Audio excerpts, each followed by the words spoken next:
Space space जगह। बोले हाँ हाँ शाबाश। सर आवाज स्लो आ रही है।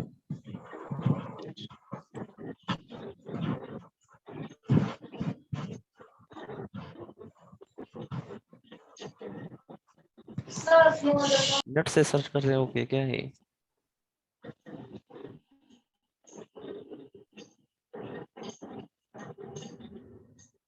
सर कोई भी सब्सटेंस जो वेट होगा और स्पेस को भी ऑक्यूपाई करेगा उसको हम मैटर कहेंगे। मैटर कहेंगे। तो अगर अगर हम यहाँ पर ही आगे जाकर देखें, मैटर क्या है? Anything that takes up space and has mass. हर वो चीज जो जगह घेरेगी और उसका कोई ना कोई मास होगा। मास क्या है इसकी भी आगे डेफिनेशन हम पढ़ेंगे, लेकिन यहाँ तक सिर्फ ये याद रखो कि जो भी चीज जगह घेरेगी वो क्या होगा? मैटर होगा। अब हम अपने यूनिवर्स में जितने भी चीजें मौजूद हैं उसको देखते हैं तो वो मैटर है या नहीं है। सारी चीजें अगर हम देखें, हवा भी देखें तो हवा भी जगह गिरती है या नहीं? बिल्कुल गिरती है। सब कुछ चीजें जो मौजूद हैं वो हवा सॉरी स्पेस घेरेगी। ठीक है, तो एनीथिंग जो मौजूद है वो मैटर है एंड हैज मास। मास क्या है जरा आगे जाकर देखते हैं। ये सारी चीजें, फॉर एग्जांपल हम एनवायरनमेंट में जो भी चीजें देखते हैं वो क्या है? मैटर है। आपको कुछ स्क्रीन नजर आ रहा है? जी। अच्छा, जी मैटर क्या नजर आ है? रहा है। Anything which occupies space and has मास। अब मास क्या है? मास वही मैटर की जो क्वांटिटी किसी भी ऑब्जेक्ट में या किसी भी चीज में प्रेजेंट होती है उसको हम सिंपली मास कहते हैं। यानी जो ऑब्जेक्ट हमारे पास मौजूद है उसमें मैटर की कितनी क्वांटिटी है वो क्या है? मास है। या इसके अलावा मास के लिए ये डिफिनेशन भी जबरदस्त है या अच्छा है कि resistance to change in motion. For example अगर कोई चीज मोशन कर रहा है और उसके रेजिस्ट करे उसके लिए तो वो क्या होगा? मास होगा। अच्छा, ये डिफिनेशन हम आगे बायोकेमिस्ट्री वगैरह में यूज करेंगे कि जितने भी बायोमोलिक्यूल्स है, for example protein, carbohydrate, lipid, nucleic acid, ये सारे मैटर है या नहीं है?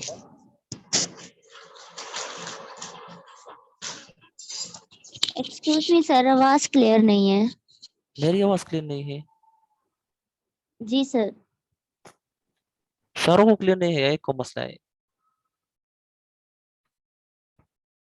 अब क्लियर हो गई? जी सर क्लियर है ऑलमोस्ट। आप सारे लोगों से रिक्वेस्ट है जरा अनम्यूट करें ताकि हम डिस्कशन टाइप लेक्चर ले सर लें। मुझे भी नहीं आ रही बिल्कुल। आपका सर इंटरनेट, आवाज क्लियर नहीं आती, प्लीज सर। मेरा तो यहाँ मसला नहीं है। एक मिनट सब्र करें, मैं यहाँ पर सर और मुझे को आ रही है। नहीं आ सर रही नहीं आ सर, रही, प्लीज बिल्कुल आवाज भी सही नहीं आ नहीं रही। आ रही। थोड़ा सा सब्र करें, थोड़ा सा। अब सही है, अब सही है।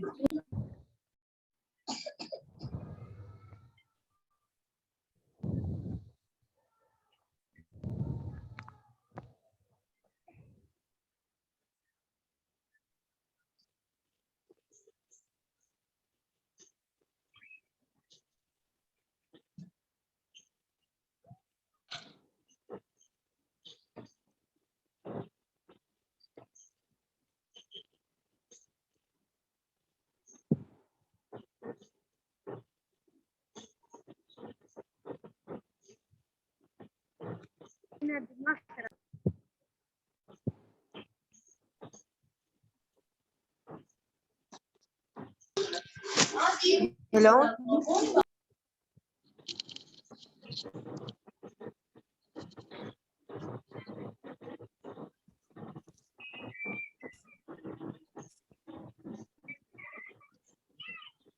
अब आ रही है या नहीं? अभी भी मसला है? स्लो आ रही है सर आवाज। इसको तेज करते हैं।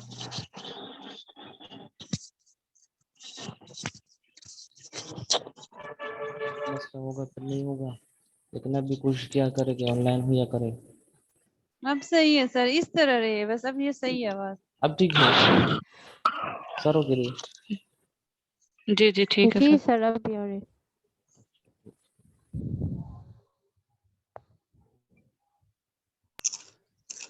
अच्छा, बायोकेमिस्ट्री में हम किस चीज के साथ डील कर रहे हैं या किस चीज के साथ डील करेंगे? पहले तो आप लोग मुझे ये बताएं कि जितने भी ये फॉर एग्जांपल मैंने यहाँ सर पर बहुत स्लो वॉल्यूम है, प्लीज अभी भी स्लो है, आवाज नहीं आ रही। मैं तेज कर देता हूँ उसको।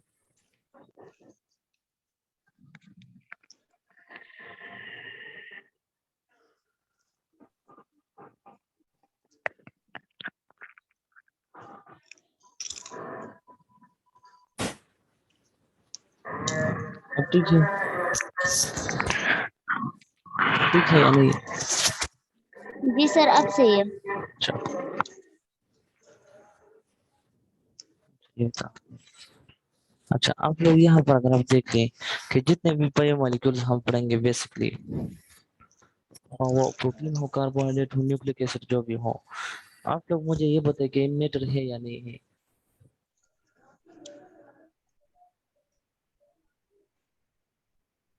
क्या आंसर सर? दे दो। फॉर एग्जाम्पल हम बायोकेमिस्ट्री में मेन किस चीज के साथ डील करते हैं? Protein, carbohydrate, lipid and nucleic acid के साथ, ठीक है। सेलुलर स्ट्रक्चर और फंक्शन जितने भी हमारे बॉडी में इनके साथ रिलेटेड होते हैं, या हमारी बॉडी जितनी भी है इन चीजों से बनी है, protein, carbohydrate, lipid and nucleic acid के साथ। तो मैं ये पूछ रहा हूँ, इससे पहले अगर हम डिफिनेशन ऑफ मैटर देखें, anything which occupies space and has mass is called matter, ठीक है। तो हमारे पास ये बायोमोलिक्यूल, प्रोटीन, कार्बोहाइड्रेट, लिपिड और न्यूक्लिक एसिड, ये मैटर है या नहीं है? है सर। कैसे है? हम प्रोटीन को किसी ने देखा है अभी तक?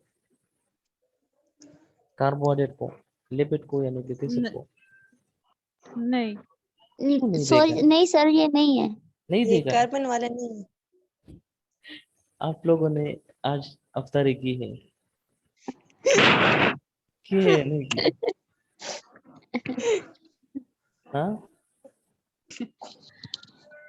अगर आप लोग देख ले, जितना भी खाना आप लोग खाते हैं वो सब कुछ क्या है? कार्बोहाइड्रेट्स है। नहीं सर, अफ्तारी किया लेकिन ये नहीं है।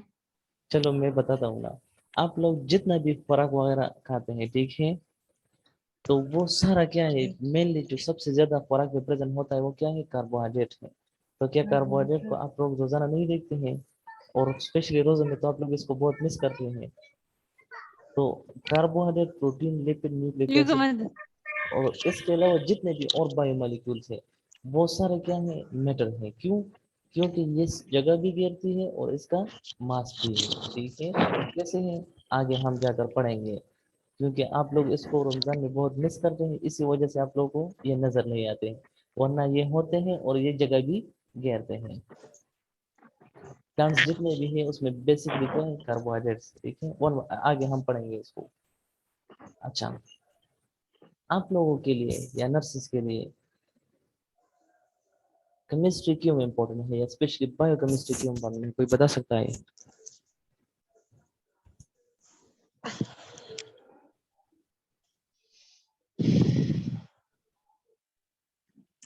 क्योंकि सर ये प्रोटीन, कार्बोहाइड्रेट, लिपिड्स, ये जितने भी हमने पढ़े हैं, इनकी डेफिशिएंसी या एक्सेस अमाउंट होने से एबनॉर्मलिटीज हो सकती हैं।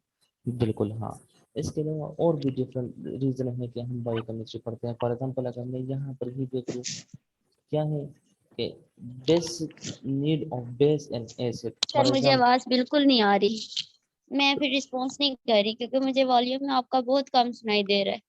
आपके पास मोबाइल है या लैपटॉप है?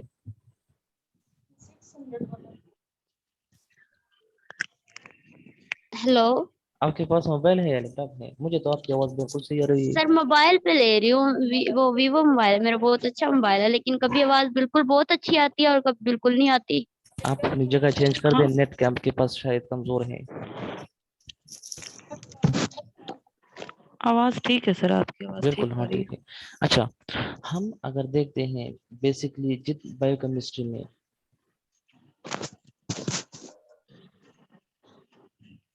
अच्छा, बायोकेमिस्ट्री में हम अगर डील करते हैं तो क्या है हमारे पास? बेसिक डिफरेंस ऑफ एसिड और बेस की नॉलेज हमें होनी चाहिए। फॉर एग्जांपल अगर कोई बंदे को अल्कलोसिस हुआ है या एसिडोसिस हुआ है, अगर आसान अल्फाज में मैं कहूँ कि किसी बंदे को वॉमिटिंग हो रही है तो किस वजह से हो रही है, उसमें एसिड ज्यादा है वो खा लिया है उसने या बेस खा लिया है, उसके बॉडी में कोई इस तरह क्या प्रॉब्लम है कि जिसकी वजह से उसको कोई वॉमिटिंग हो रही है, कोई और मसला है। इसके अलावा डिफरेंट ड्रग्स मेडिकेशन हम यूज करते हैं, किस सिचुएशन में कौन सा ड्रग देना चाहिए। फॉर एग्जांपल अगर आप लोग डेली प्रैक्टिस करते भी होंगे, ज्यादातर ड्रग्स अगर हम यूज करते हैं तो एक ड्रग के साथ या एक मेडिसिन के साथ दूसरा मेडिसिन कभी भी नहीं दे सकते। कुछ इस तरह के मेडिसिन होते हैं, स्पेशली अगर आप लोग पार्किंसन डिजीज को देख ले, पार्किंसन डिजीज में ड्रग टू ड्रग इंटरेक्शन बहुत ज्यादा होती है, तो हम एक ड्रग को दूसरे ड्रग के साथ नहीं दे सकते। अब हमें पता कैसे चलेगा? थ्रू स्टडी ऑफ केमिस्ट्री या बायोकेमिस्ट्री ऑफ देयर ड्रग्स। इसके अलावा पीएच, जो power of hydrogen ion concentration या एसिडिटी बेसिसिटी जिसे हम कहते हैं, इसकी कंसेप्ट हर एक को होना जरूरी है। फॉर एग्जांपल अगर पैथोलॉजिकल कोई बंदा है, पैथोलॉजी टेस्ट करता है, यूरिन एनालिसिस करता है, ब्लड एनालिसिस एक्सेट्रा करता है, तो उसको ये मालूम होना चाहिए कि एसिड क्या है, बेस क्या है। इसी वजह से वो डिफरेंशिएट करेगा कि किसी यूरिन एनालिसिस कर रहा है तो उसे ये पता होना चाहिए कि उसके यूरिन एसिडिक लेवल में है, बेसिक लेवल है, कौन से लेवल पर है। तो ये सारी स्टडी हम बायोकेमिस्ट्री में ही डील कर सकते हैं। इसके अलावा यहाँ पर भी लिखा है, अगर आप लोग देख लें, medicine will react with different patients. For example cross reaction of the drugs with different individual बहुत ज्यादा होती है, जेनेटिक वेरिएशन की वजह से बहुत ज्यादा। ये एलर्जिक रिएक्शन जिसे आप लोग कहते हैं बहुत ज्यादा आजकल आम है। ये किस वजह से है? बिकॉज यही मेडिसिन कुछ पेशेंट के साथ डिफरेंट रिएक्ट करते हैं, कुछ पेशेंट के साथ डिफरेंट, जिसकी वजह से एलर्जिक रिएक्शन या wrong combination of drugs start हो जाते हैं। ये सारे इसी में पढ़ते हैं। वॉमिटिंग किसी को हो रहा है तो किसी कैसे चलेगा? Through chemistry. अच्छा दोबारा आते हैं, ये बेसिकली ये इस वजह से पढ़ रहे थे कि ताकि आप लोग को इतना नॉलेज हो जाए कि केमिस्ट्री क्यों इम्पोर्टेंट है इनटू द नर्सिंग फील्ड। अच्छा, टाइप्स ऑफ मैटर और स्टेट्स ऑफ मैटर, ये दो अलग टॉपिक्स हैं, इसको हम वन बाय वन आगे पढ़ेंगे। मैटर से स्टार्ट करेंगे और हम खत्म करेंगे बायोमॉलिक्यूल्स पर। टाइप्स और स्टेट्स में क्या फर्क होता है, कोई बता सकता है?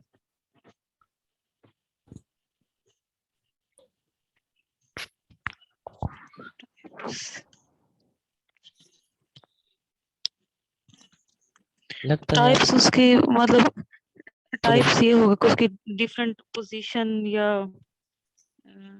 डिफरेंट शेप्स को कह लें, और स्टेट्स किसी एक स्टेट्स एक ही पोजीशन जिस हालत में वो होगी। अच्छा, टाइप्स बेसिकली, हाँ बोले, कोई बोल सकना चाहता है दूसरा? सर सॉलिड और लिक्विड टाइप्स ऑफ मैटर में आते हैं। अच्छा ये गलत कहा आपने, सॉलिड और लिक्विड तो कहा, लेकिन वो स्टेट्स ऑफ मैटर में आते हैं। स्टेट ऑफ मैटर बेसिकली हालत को कहते हैं कि किस हालत में मौजूद है। तो हमारे पास मैटर जितना भी होता है वो तीन हालत में हो सकते हैं। वो तीन हालत क्या है? सॉलिड है, लिक्विड है और तीसरा क्या है? यस गैसेस है। लेकिन इसके अलावा एक और हालत भी है मैटर का, वो क्या है किसी को पता है?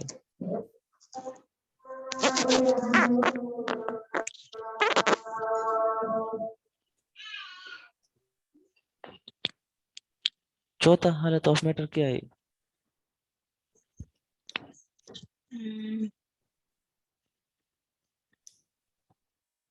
चलो ये अभी तक क्वेश्चन है, चलो आगे बढ़ेंगे। टाइप्स ऑफ मैटर क्या है? टाइप्स ऑफ मैटर भी यहाँ पर पढ़ते हैं।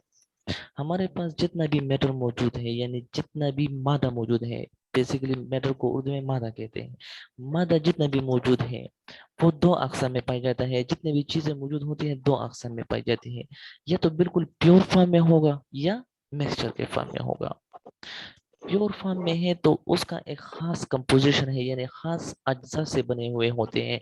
अगर कोई भी चीज खास अज्जा से बने हुआ है तो वो क्या है? प्योर मैटर है या प्योर सब्सटेंस है। अगर कोई चीज खास अज्जा से नहीं बना हुआ, खास कॉम्बिनेशन ऑफ एटम्स नहीं है, तो वो क्या होगा? मिक्सचर होगा। मिक्सचर। ठीक है, जैसे हम देखते हैं चीनी और नमक को मिलाते हैं तो ये क्या होगा? मिक्सचर होगा या मैटर, सॉरी, प्योर सब्सटेंस होगा या मिक्सचर होगा? मिक्सचर। मिक्सचर होगा। ठीक है, क्यों? क्योंकि हम यहाँ पर दो डिफरेंट चीजों को एक फिजिकल कॉम्बिनेशन दे रहे हैं। यही बात अगर हम प्योर सब्सटेंसेस में करते हैं तो वहां पर क्या होगा? अच्छा, यहाँ पर ये बात भी याद रखें कि मिक्सचर में कोई भी चीज अगर हमारे पास मौजूद है तो वो जुदा हो सकता है दोबारा, लेकिन प्योर सब्सटेंसेस वो सब्सटेंसेस होते हैं जो कि अगर यहाँ पर आप लोग देख भी लें, can not be separated into simple substances by physical methods. मतलब क्या है, फॉर एग्जांपल उसको हम अगर उबालेंगे, छानेंगे या इस तरह का दूसरा तरीका करेंगे तो उसको जुदा कर सकते हैं। प्योर सब्सटेंसेस को हम जुदा नहीं कर सकते। यहाँ पर अगर आप प्योर सब्सटेंसेस को आगे जाकर और देख लें तो ये दो क्लासेस में तकसीम होता है, कंपाउंड और एलिमेंट। अब एलिमेंट क्या है? Elements simplest form of matter को हम क्या कहते हैं? एलिमेंट। यानी एलिमेंट जाकर कंपाउंड बनाता है, कंपाउंड से फिर सब्सटेंसेस बनते हैं और सब्सटेंस से फिर क्या बनाता है? मैटर बनाता है। तो जितने भी चीजें हमारे पास मौजूद है बेसिकली वो किस चीज से बना हुआ है? एलिमेंट से बना हुआ है। मैटर से एलिमेंट्स। एलिमेंट बेसिकली मैटर किस चीज से बना हुआ है? एलिमेंट से बना हुआ है। और एलिमेंट क्या है? एलिमेंट एटम्स है हमारे पास। जो अगर आप लोग पीरियोडिक टेबल को अगर आप लोग देखते हैं तो उसमें कितने एटम्स है? तकरीबन 118 तक एलिमेंट्स मौजूद हैं। ये एलिमेंट्स क्या है और इसकी डिफिनेशन क्या है इसको हम आगे पढ़ेंगे भी। ये बेसिकली जितने भी यहाँ पर ग्राफ मौजूद है इसको हम वन बाय वन इसमें जितने भी टॉपिक्स हैं पढ़ेंगे आगे। अच्छा, for example oxygen, hydrogen, iron जितने भी है ये क्या है? एलिमेंट्स हैं। लेकिन वाटर, पानी वगैरह, साल्ट वगैरह, अमोनिया वगैरह हो गया, अब ये क्या है? ये कंपाउंड्स हैं। यहाँ पर मिक्सचर को अगर आप देखते हैं, साल्ट वाटर अगर पानी में नमक को मिलाते हैं, माउथ वॉश वगैरह, ये सब कुछ क्या है? होमोजेनियस मिक्सचर है। यानी इसमें एक ही स्टेट होता है। हेटेरोजेनियस मिक्सचर जिनमें अज्जा डिफरेंट होती है। अच्छा, एलिमेंट्स की तरफ आते हैं। एलिमेंट क्या है? ये जो येलोइश कलर मैंने इसको दिया है, ये इसकी डेफिनेशन हम आगे पढ़ेंगे, इस वजह से मैंने इसको कलर दिया हुआ है। एलिमेंट क्या होता है? एलिमेंट से पहले अगर आप लोग एटम की डेफिनेशन को देख लें तो एटम की डेफिनेशन क्या है?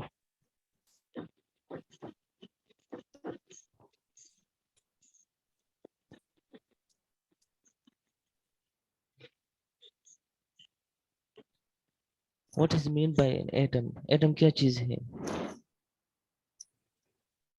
एटम क्या होता है? The smallest particle of matter. The smallest particle Smallest of, particle of matter. अच्छा स्मॉलेस्ट पार्टिकल ऑफ मैटर, उसको तो हम एलिमेंट कहते हैं या क्या कहते हैं? मॉलिक्यूल्स कहते हैं।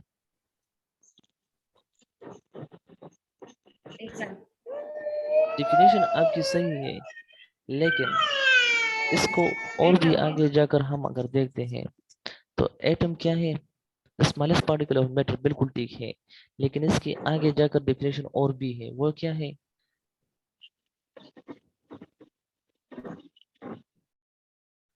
The smallest particle of matter which can not be further divided, यानी इसको हम और तकसीम नहीं कर सकते। लेकिन अगर यहाँ पर एलिमेंट्स वगैरह की या और इस तरह की बातें करते हैं तो ये तकसीम हो सकते हैं। अच्छा, एलिमेंट्स की डेफिनेशन करते हैं। चलो एटम्स की तरफ दोबारा आऊंगा। एलिमेंट क्या है? A pure substance. अगर आप लोग यहाँ पर देखिए क्या लिखा था? एलिमेंट कौन से क्लास में आता है? प्योर सब्सटेंस में। प्योर सब्सटेंस अब क्या है? Pure substance consisting of only same number of atoms. Element वो एटम्स होते हैं या वो एटम का मजमुआ होता है जिसमें हमारे पास जो एटम मौजूद है वो एक ही किस्म का होगा या एक ही अकसाम का होगा। फॉर एग्जांपल ऑक्सीजन है तो ऑक्सीजन हमारे पास क्या है? ऑक्सीजन के सारे एटम्स इसमें मौजूद होंगे। इसके अलावा गोल्ड है तो गोल्ड सारा गोल्ड होगा, सोना होगा, उसमें सिर्फ गोल्ड के एटम्स मौजूद होंगे। अगर गोल्ड के साथ कोई दूसरा एटम या दूसरे एलिमेंट्स आते हैं तो वो फिर एलिमेंट नहीं रहेगा, बल्कि वो क्या रहेगा? कंपाउंड रहेगा। ठीक है, तो हमारे फॉर एग्जांपल सिल्वर भी है हमारे पास, इसके अलावा कॉपर भी है, लेकिन अगर ये सिर्फ और सिर्फ एक ही एटम मौजूद है, फॉर एग्जांपल गोल्ड है तो गोल्ड में अगर सिर्फ गोल्ड के एटम्स मौजूद है तो फिर वो क्या होगा? एलिमेंट होगा। लेकिन गोल्ड के एटम्स के अलावा अगर उसमें सिल्वर के एटम्स भी आ जाए तो फिर वो एलिमेंट नहीं होगा, बल्कि क्या होगा? कंपाउंड होगा, या अगर आप लोग यहाँ पर दूसरा देख ले क्या होगा, मिक्सचर हो सकता है। तो हमारे पास एलिमेंट क्या है, प्योर सब्सटेंस, बिल्कुल प्योर फॉर्म में substance of only the same number of atoms, जिसमें वो एटम्स होंगे जो बिल्कुल सेम हो, एक ही किस्म के हो। फॉर एग्जाम्पल अगर गोल्ड की बात करते हैं, सिल्वर की बात करते हैं, कॉपर की बात करते हैं, तो गोल्ड में सिर्फ और सिर्फ गोल्ड के एटम्स ही मौजूद होंगे। सिल्वर में ये सॉरी ये मैंने सिल्वर लिखा है, ये सिल्वर है, मैं ठीक कर दूंगा। सिल्वर में सिल्वर के एटम्स ही मौजूद होंगे। अगर सिल्वर में सिल्वर के एटम्स के अलावा गोल्ड के एटम्स भी मौजूद है तो वह हमारे पास एलिमेंट नहीं रहेगा, बल्कि क्या रहेगा, कंपाउंड रहेगा। एलिमेंट को हम और सिंपल सेंटेंसेस में कन्वर्ट नहीं कर सकते, यानी इसका ये मतलब है कि इसको हम और डिफरेंट अक़साम के एटम्स में तकसीम नहीं कर सकते, इसमें एक ही किस्म के एटम्स होंगे। जितना भी मैटर हमारे पास मौजूद है वो किस चीज से बना हुआ है, एलिमेंट से बना हुआ है। अगर आप लोग यहाँ पर देखें, एलिमेंट से क्या बनते हैं, कंपाउंड्स बनते हैं, और कंपाउंड्स क्या बनाते हैं, सब्सटेंसेस बनाते हैं। यही सब्सटेंसेस, प्योर सब्सटेंसेस पर अगर एक दूसरे के साथ घुल मिल जाए तो क्या बनाएंगे, मिक्सचर बनाएंगे। और प्योर सब्सटेंस है या मिक्सचर है, अल्टीमेट रिजल्ट क्या होगा, मैटर होगा। अच्छा, एलिमेंट्स अगर डिफरेंट अक़साम के हैं हमारे पास तो वो एक रिएक्शन करते हैं। रिएक्शन क्या है, इसकी डेफिनेशन भी आगे पढ़ेंगे। वो रिएक्शन करते हैं और कंपाउंड को बनाते हैं, एक दूसरे के साथ रिएक्ट करते हैं और कंपाउंड बनाते हैं। रिएक्शन क्या है, केमिकल रिएक्शन, इसको आगे पढ़ते हैं। अगर दो या दो से ज्यादा एलिमेंट्स एक दूसरे के साथ कंबाइन होंगे और रिएक्ट करेंगे, रिएक्शन करेंगे, घुल मिल जाएंगे, तो वो क्या बनाएंगे, कंपाउंड बनाएंगे। अब कंपाउंड क्या है, compound composed of many identical, यानी एक ही किस्म के या डिफरेंट किस्म के मॉलिक्यूल से बना हुआ हो, उसको हम क्या कहेंगे, कंपाउंड कहेंगे। अब मॉलिक्यूल क्या चीज है, इसको भी जरा पढ़ते हैं। जब हमारे पास दो या दो से ज्यादा एटम्स कंबाइन होते हैं तो वो क्या बनाते हैं, मॉलिक्यूल बनाते हैं। मॉलिक्यूल और एलिमेंट में क्या फर्क है, कोई बता सकता है?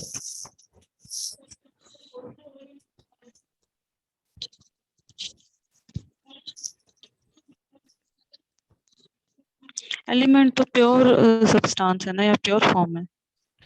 और मॉलिक्यूल, मॉलिक्यूल तो मिक्सचर हो गया, जब दो या डिफरेंट उसमें मिल जाएंगे तो। ये बात याद रखें, मिक्सचर और प्योर, ये बात याद रखें। मैंने यहाँ पर क्या लिखा है, कंपाउंड, तो कंपाउंड भी क्या है, प्योर सब्सटेंस है।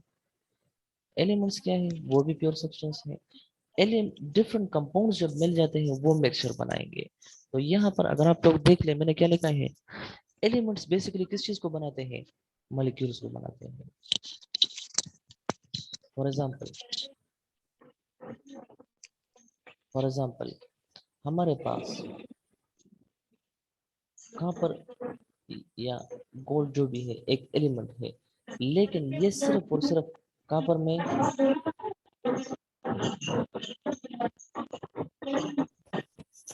ये हमारे पास कॉपर जो हमारे पास मौजूद है ये सिर्फ और सिर्फ कॉपर है।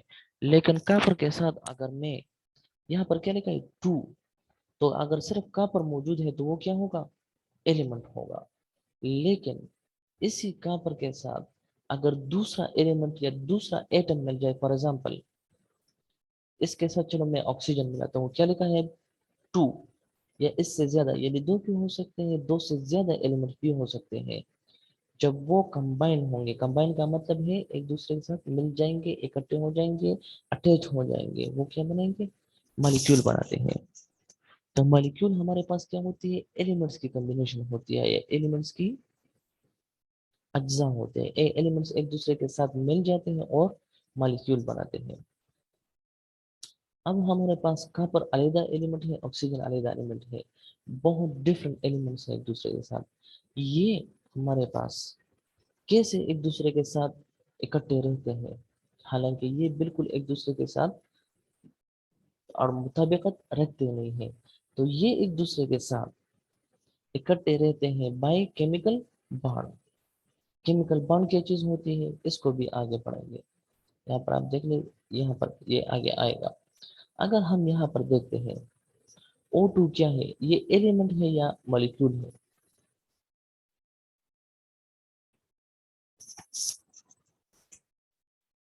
कोई बता सकता है ये एलिमेंट है या मॉलिक्यूल है? एलिमेंट यहाँ पर अगर आप लोग देख ले, ऑक्सीजन है, ठीक है, लेकिन ऑक्सीजन के साथ क्या लिखा है? O2 मॉलिक्यूल मॉलिक्यूल होगा।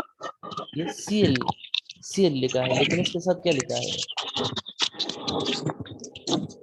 O2 दो बॉन्ड्स अटैच है तो मॉलिक्यूल बन गया।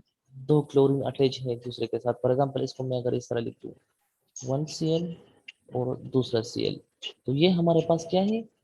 मॉलिक्यूल बन गया। लेकिन अगर Cl को मैं सिर्फ अलग लिखता हूँ तो फिर ये क्या होगा? एटम होगा या मॉलिक्यूल होगा? एटम ही होगा। एटम ही होगा, ठीक है। तो हमारे पास अगर दो या दो से ज्यादा एटम्स मिल जाते हैं या एलिमेंट्स मिल जाते हैं तो ये क्या होगा? मॉलिक्यूल बन जाएगा। और हमारे पास एनवायरनमेंट में जितने भी ज्यादातर सब्सटेंसेस मौजूद हैं वो क्या है? मॉलिक्यूल है, चूंकि वो एक से ज्यादा एलिमेंट से बने हुए होते हैं।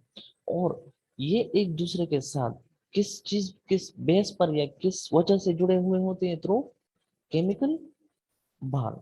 केमिकल बॉन्ड क्या है, इसको भी जरा आगे पढ़ते हैं। अच्छा, ये बात याद रखें कि जब भी हमारे पास एलिमेंट्स एक दूसरे के साथ बॉन्ड होते हैं या अट्रैक्ट होते हैं तो ये किसी वजह से होते हैं, और वो वजह क्या है? Chemical reaction. केमिकल रिएक्शन क्या है? कि वो प्रोसेस जिसमें केमिकल्स, यहाँ पर मैंने केमिकल वो कवर्ड लिखा है, केमिकल से मुराद है एटम्स या एलिमेंट्स, एक दूसरे के साथ रिएक्शन करते हैं और क्या बनाते हैं? New chemicals. फॉर एग्जांपल अगर मैं हाइड्रोजन की बात करता हूँ, हाइड्रोजन यहाँ पर अलग मॉलिक्यूल या एलिमेंट है, ऑक्सीजन अलग मॉलिक्यूल है, लेकिन ये क्या बनाते हैं? वाटर वाटर बनाते हैं। तो हम यहाँ पर अगर आप देखते हैं केमिकल रिएक्ट, यहाँ पर हाइड्रोजन था, यहाँ पर ऑक्सीजन था। हाइड्रोजन जलता है, ऑक्सीजन जलाने में मदद करता है, लेकिन वाटर क्या करता है? उसको आग को बुझाता है। तो डिफरेंट केमिकल बन गए या वही केमिकल है? अब यहाँ पर डिफरेंट केमिकल बन जाते हैं। फॉर एग्जाम्पल H2 एक अलग केमिकल है, ऑक्सीजन एक अलग है, लेकिन जब वाटर बन गए तो वो क्या होगा? नया केमिकल बन जाएगा। तो वो प्रोसेस, वो अमल जिसमें हमारे पास डिफरेंट केमिकल्स या डिफरेंट एलिमेंट्स रिएक्ट करते हैं, रिएक्शन करते हैं और एक नया केमिकल बनाते हैं किसी अमल की वजह से, उसको हम क्या कहते हैं? Chemical reaction. और इन ही केमिकल रिएक्शन की वजह से हमारे पास बहुत ज्यादा केमिकल कंपाउंड्स या मॉलिक्यूल्स बन जाते हैं। या केमिकल रिएक्शन की अगर दूसरी डेफिनेशन करते हैं कि वो प्रोसेस जिसमें रिएक्टेंट्स क्या होते हैं? अगर उर्दू में कहें तो ये खाम माल होगा या स्टार्टिंग मटेरियल। तो यहाँ पर स्टार्टिंग मटेरियल क्या है? हाइड्रोजन है और ऑक्सीजन है। हाइड्रोजन और ऑक्सीजन मिल जाते हैं, ट्रांसफॉर्म चेंज हो जाते हैं इनटू प्रोडक्ट्स। वो final result of the chemical reaction जिसमें हमारे पास ऐसा चीज बन जाती है जिसकी खसासियत इन दोनों से डिफरेंट होती है। फॉर एग्जांपल हाइड्रोजन है या ऑक्सीजन है, तो हमारे पास न पानी जलता है न जलने में मदद करता है, लेकिन उल्टा ये इसकी प्रॉपर्टीज बहुत ज्यादा डिफरेंट है। हाइड्रोजन गैस है, ऑक्सीजन गैस है, लेकिन पानी गैस है या क्या है? लिक्विड है।